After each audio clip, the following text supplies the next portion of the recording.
In 1812, the United States declared war on Great Britain, and almost immediately, American armies marched north. Their target wasn't London, it was Canada. To understand why, you have to see North America as it was then. The United States was young, expansionist, and angry. British ships were stopping American vessels on the high seas and impressing American sailors into the Royal Navy. British policy was squeezing American trade. And on the frontier, the long, tense border between the U.S. and British North America, another story was unfolding. Settlers were pushing west. Indigenous nations were caught in the middle, some allied with the British, some with the Americans. Tecumseh had built a confederacy to resist American expansion. The British in Canada, in Upper Canada, Lower Canada, and the Maritime colonies, were few in number but backed by London. And many of the colonists were loyalists or their children, people who had stayed or fled north during the Revolution and had no love for the Republic to the south. So when the U.S. Congress voted for war, the plan was simple in theory. Invade Canada, seize key towns and forts, and either force Britain to terms or hold the territory for good. The reality would be messier. The border would become a theater of invasion, counter-invasion, and grinding frontier warfare. And when it was over, both sides would claim something had been saved or something had been lost. This is the story of the War of 1812 on the Northern Front, the war that helped make Canada Canadian, and that the United States would never quite forget. The causes of the war were tangled. Impressment, maritime rights, and on the frontier, land, trade, and the future of indigenous nations. American hawks believed that Canada could be taken, that the colonists would welcome liberation or at least not resist. They were wrong. When American forces crossed the Niagara River in the autumn of 1812 and fought at Queenston Heights, they were met by British regulars, Canadian militia, and indigenous warriors.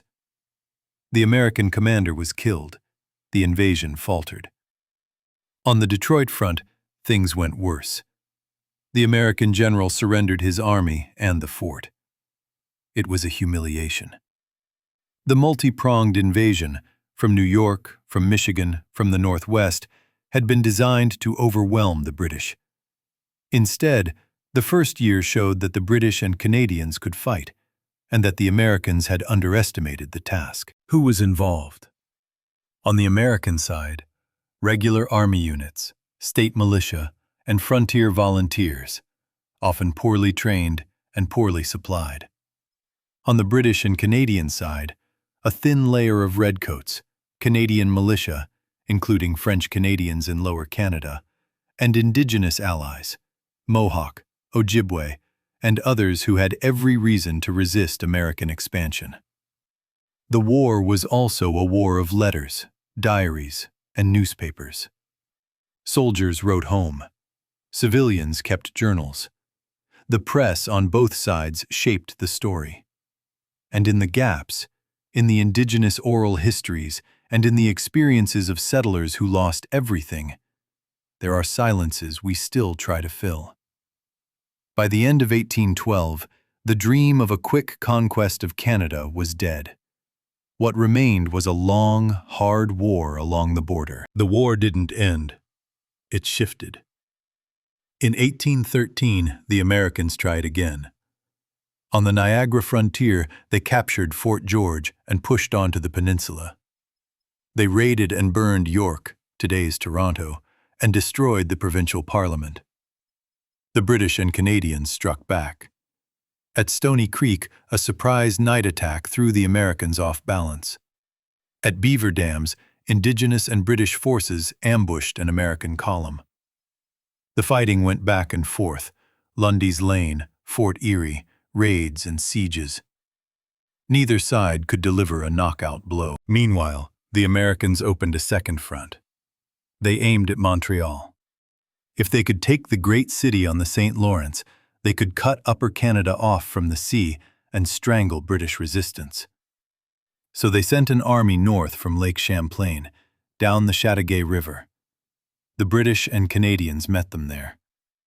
At the Battle of the Chateauguay in October 1813, a smaller force of Canadian militia and Indigenous warriors used the terrain to block the American advance. The Americans were turned back. Another thrust toward Montreal failed at Chrysler's Farm. Montreal never fell. The St. Lawrence stayed in British hands. In 1814, the British went on the offensive. They pushed into northern New York toward Plattsburgh. But on Lake Champlain, the American fleet held. The British campaign stalled. By then, both sides were exhausted. The war in Europe was ending. Napoleon had fallen. Britain and the United States had reason to talk. The border had been tested. It had held. The invasions had failed. If you enjoyed this video, don't forget to subscribe to our channel. Hit the like button to show your support and turn on notifications so you never miss a deep dive into history. Your support helps us bring more accurate, fascinating stories straight to you every week. In December 1814, American and British negotiators signed the Treaty of Ghent. It was almost silent on the causes of the war. No mention of impressment. No transfer of territory. The border went back to what it had been before the war. Status quo ante bellum. In that sense, the war had no winner. But in another sense, everyone had won something. Or lost something. The United States had not conquered Canada. It had not ended impressment by force. But it had survived a war with the world's greatest naval power, and had fought the British to a draw. For many Americans, that was victory enough. For the British and Canadians, the outcome was clearer. They had defended Canada. The militia had stood. The border had held. And in the decades that followed, that narrative, "We saved Canada," would become central to Canadian identity. The war had also been devastating for many Indigenous nations. Tecumseh was dead. The Confederacy was broken. American expansion would continue. For settlers and civilians on both sides, the war had meant displacement, property loss, and trauma. And for African Americans, some fighting for the British in exchange for freedom, some enslaved, some in the U.S. forces, the war had opened and closed doors that would shape the next century. The Treaty of Ghent fixed the border. It did not fix the past. But it did something. It ended the fighting and left two nations to build themselves along that line. The War of 1812 is often called the Forgotten War. In the United States, it sits in the shadow of the Revolution and the Civil War. In Canada, it's different. There, 1812 is remembered as the war that made Canada possible. The war in which Canadian militia and British regulars, together with Indigenous allies, repelled American invasion and secured the border. That memory is selective. It downplays Indigenous agency and loss. It simplifies the motives of French Canadians and others. But it's powerful. It says, we were invaded, we resisted, we survived. For the United States, the war is harder to place. It wasn't a clear victory. It wasn't a clear defeat. It was a stalemate that left the Republic intact and the border where it was. In both countries, the war helped shape the idea of the nation.